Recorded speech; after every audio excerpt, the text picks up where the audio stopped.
Hello viewers, আসসালামু আলাইকুম।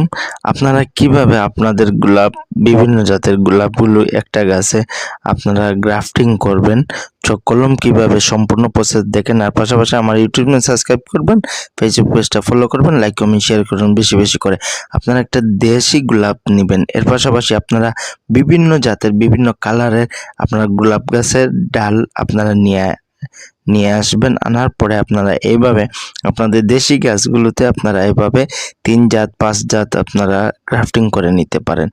দেখেন আমি এটা উন্নত মানের জাত, এটা লাল লাল কালারটা।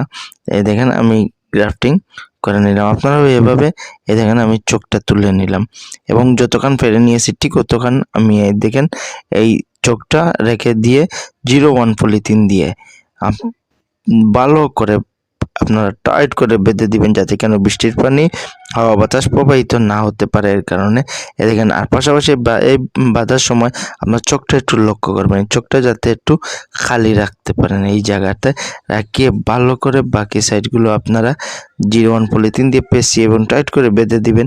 দেখবেন এই কলমটা অতি তাড়াতাড়ি বের হয়ে যাবে। বর্তমানে যে সিজন আছে, সময় আছে, শীত সিজনে এটা আপনারা করা সবচেয়ে বেটার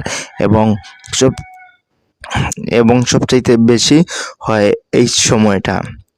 শীতের সময়ে এই গ্রাফটিংটা সবচাইতে কার্যকরী এবং সহজে হয়ে যায়। এভাবে ভিডিও পেতে আমার চ্যানেলটা সাবস্ক্রাইব করুন, ফেসবুকটা ফলো করবেন, লাইক কমেন্ট শেয়ার করুন বেশি বেশি করে। আসসালামু আলাইকুম।